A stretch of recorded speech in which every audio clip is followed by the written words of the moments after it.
Hello guys, welcome to the bonus one of topic 2.8, reciprocal function and the rational functions. Okay, what are we gonna do in this bonus?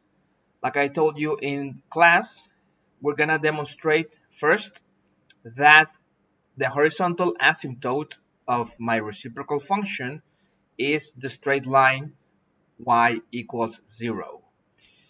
Number two, we're gonna demonstrate that the horizontal asymptote of this rational function is the straight line y equals a over c. And remember that a, b, c, and d are constants. X is your only variable in all of this. Okay, you may be asking, uh, what about the vertical asymptotes? Because I only wrote horizontal in both of these. And I'm not gonna go there. I'm not gonna go into vertical asymptotes. Not because it's difficult. It's basically the same idea about this for these two demonstrations. But I don't want to feed you too much information. Okay, I want to keep things simple.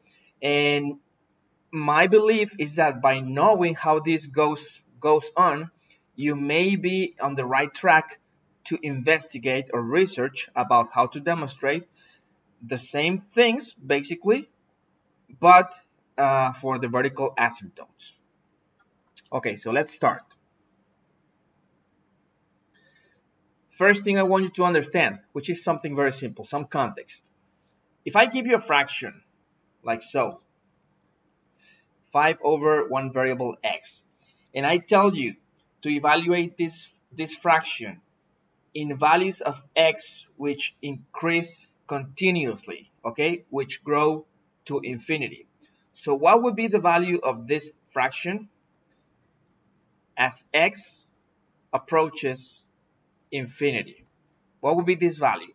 By the way, this arrow here in this context, when I write something like this phrase, as x approaches infinity, this is not read as then, this arrow, because remember that in the context of logic or statements, this is read as then.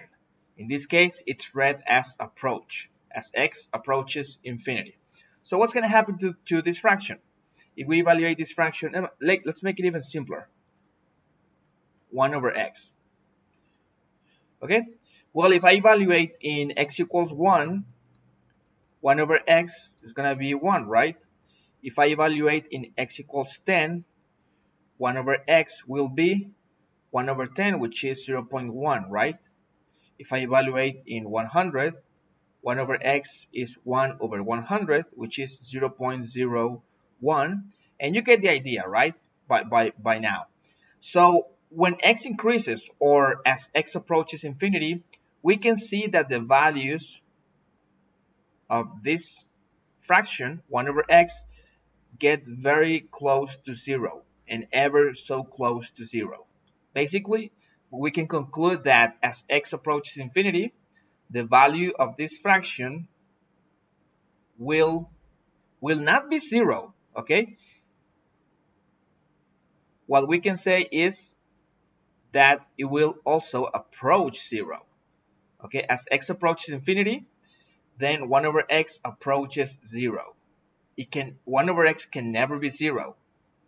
I ask you why. Why can this never be equal to 0? That's the question. But it can get very close to 0, okay? Extremely close to 0. So that's the first thing I want you to understand. Okay, now let's begin with the heavy work. Okay, since this is a demonstration, guys, a proper mathematical demonstration, remember that we need to do this type of things in variables and in abstract terms. I'm not going to be talking about any specific function. I'm going to go general all the way. So let's first draw the first quadrant of my Cartesian plane, because that's the only one I'm going to need. Remember that this is my axis for the x variable, or my independent variable, and this axis goes for my dependent variable, or the values of the function. For each value of x, we get a corresponding value of the function. Okay, now let me draw in red And right over here, okay, let's suppose that this number over this axis is k. Remember, everything in variables. We cannot speak about any specific number. It's just k. And let's draw a straight line, horizontal, that goes through such number right there. Okay, fine. So since this is a straight line and it passes through k, then this straight line equation is y equals k. Again, if you don't know why, consult this. We have already seen this thing, so you need to look it up again or see in the internet. Okay, so that's a straight line and it continues forever. Okay, now I'm gonna draw next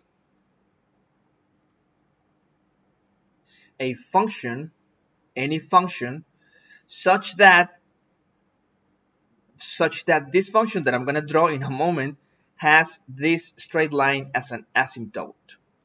So if that's the case, we are going to observe something like this, that the graph of the function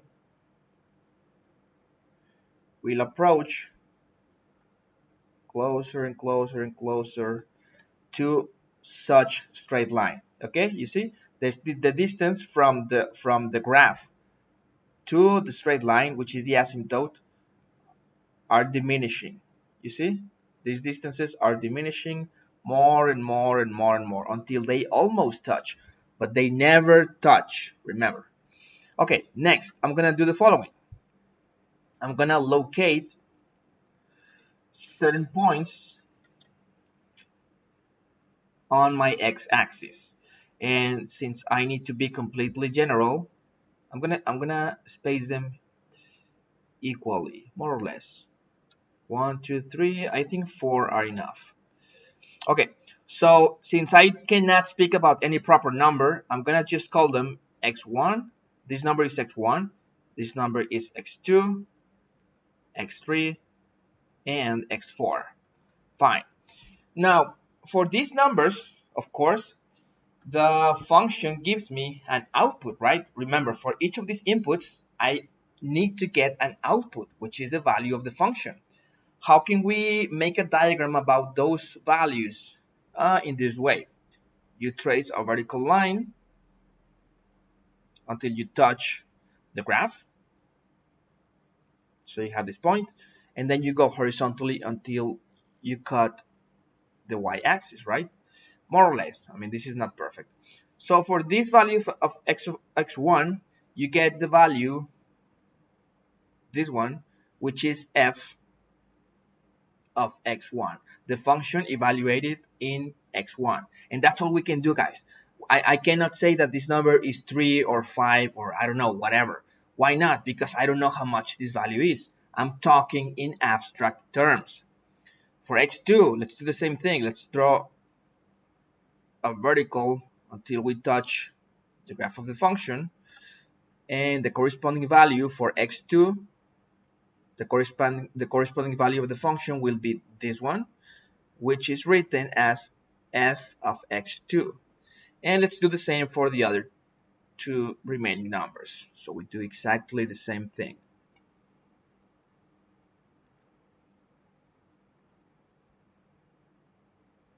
So, and like so.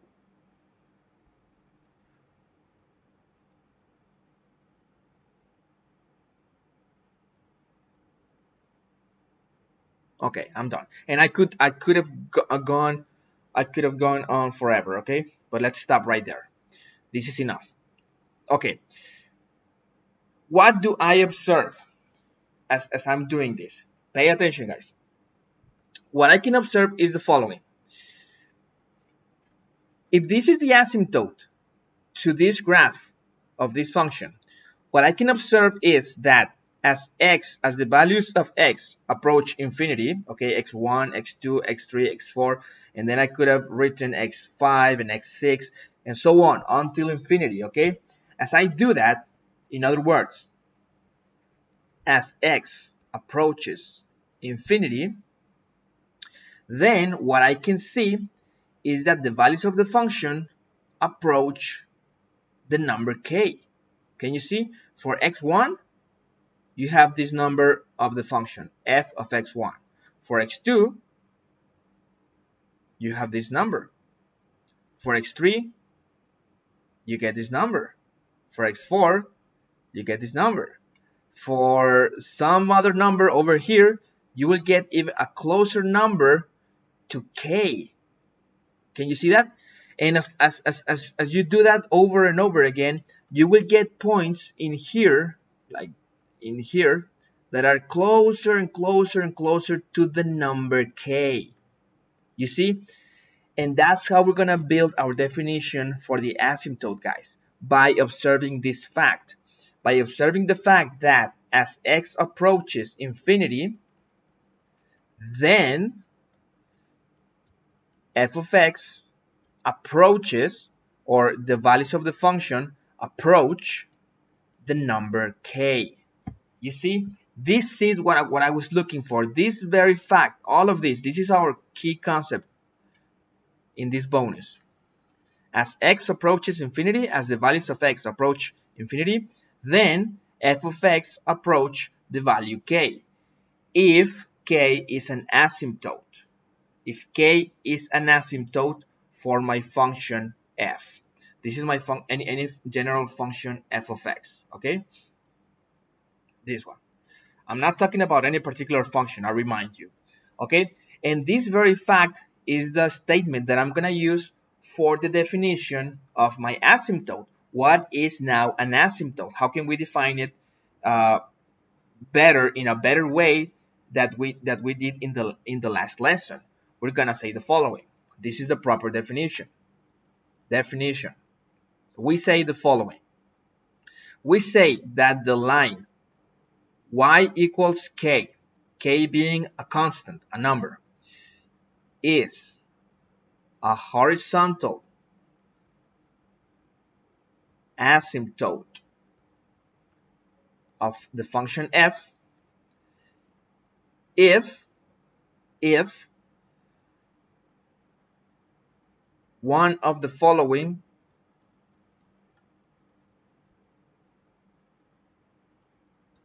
is true. One of two possibilities. Number one, that as x approaches infinity, then the values of my function approach such number k, this number k, right? Which is the statement that I have in here. Or number two, as x approaches minus infinity, then the values of the function approach also the constant k. Okay, in this case, I only ran x towards plus infinity, but the same can be applied if x approaches minus infinity. If you get the same, is if as x approaches minus infinity, you also get that the values of the function approach a specific number, then we can say that this number is also an asymptote of the function.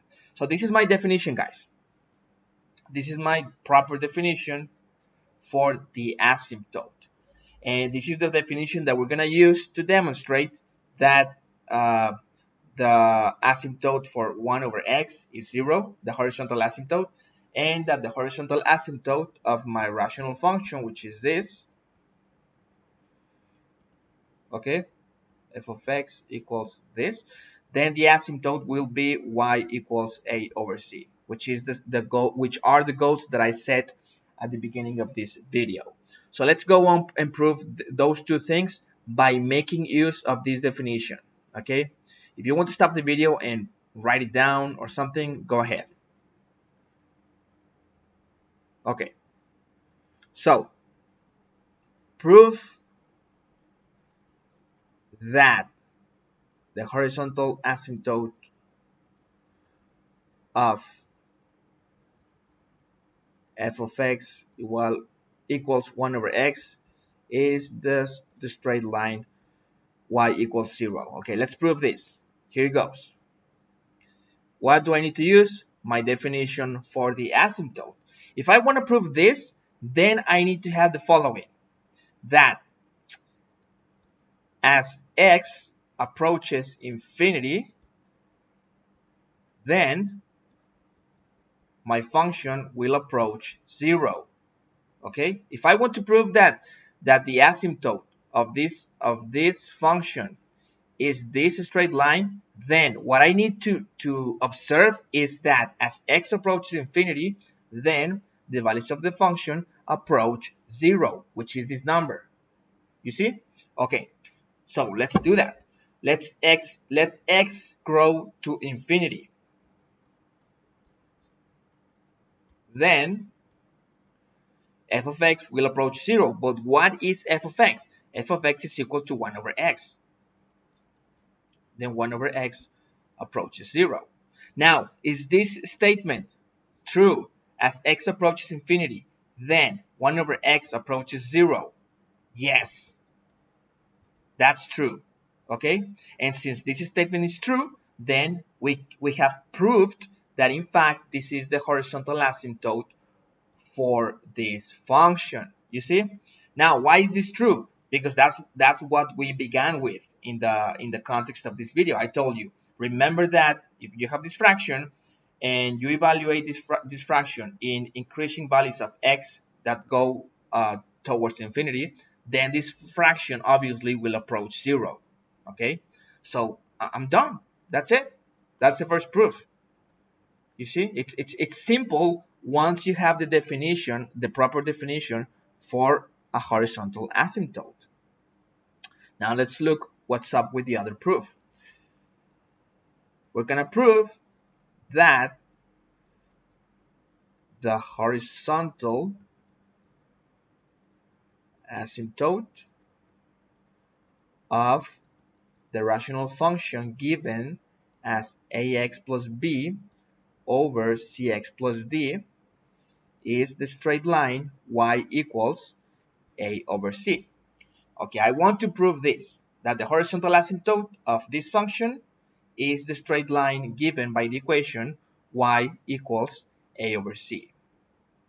Let's do it. Okay, if I want to prove this, then what do I need to observe? One more time, I need to observe that as x approaches infinity, then my function or the values of my function approach this specific number. You see, this is, I need to know whether this is true or not. If this is true, then what I wanted to prove is real or true, okay? If this is false, then the assumption that I made that this is in fact the asymptote of this function would be false.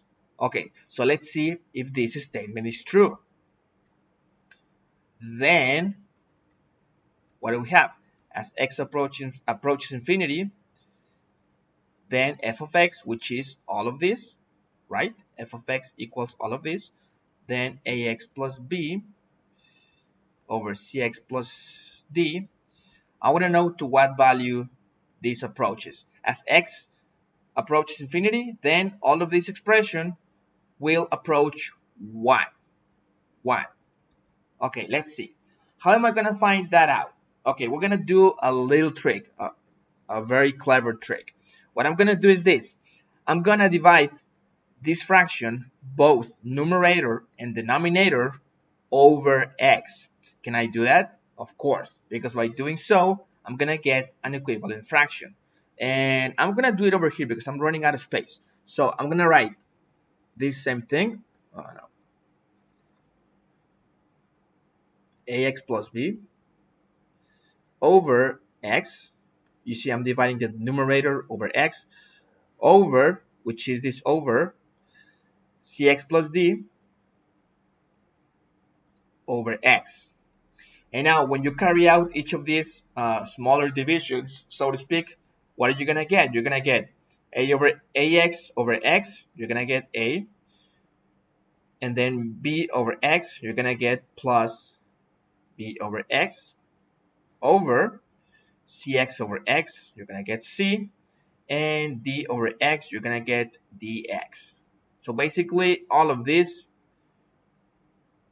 is equivalent to all of this, and I'm gonna make that substitution over here. So is this true? Is it true that as x approaches infinity, then a plus b over x over c plus dx approaches a over c? Let's see. Okay, now as x approaches infinity, then this expression will approach what number? Now it's very simple to see. Why? Because look at this, just focus on this fraction. All of this over all of this. If x approaches infinity, that means that this fraction will approach what number? Can you tell me? We are dividing one constant over some number x, which is growing more and more and more. 1 million, 2 millions, 100 millions, etc. This number is getting so big. So in the end, as x approaches infinity, this will approach 0. And this will also approach 0. Can you see? So as x approaches infinity, then all of this, since now this is basically 0, and we can just like erase it because it's nothing basically, then all of this fraction will approach quite clearly a over c. You see now? As x approaches infinity, then all of this thing, well, I shouldn't have done that. Let me rewrite that thing. All of this thing will approach a over c, which is what we wanted to find. We wanted to find whether this was true, guys. And indeed it is, because f of x is equal to this, and by this little trick, algebraic technique, we can see that this is equal to this, and I know that as x approaches infinity, then all of this will approach a over c, because these two fractions approach 0. They get so negligible. And I'm done. Proof completed. I don't know if you remember this thing, the symbol. We're done. Okay, guys. So that's it. That's how you prove that the horizontal asymptotes of those functions are what I told you and what I wrote in the workbook. I hope you have understood this. If you have questions, make me know. And that's it. I mean, I think it was let me know. I'm sorry. Okay. So that's it, guys. Thank you.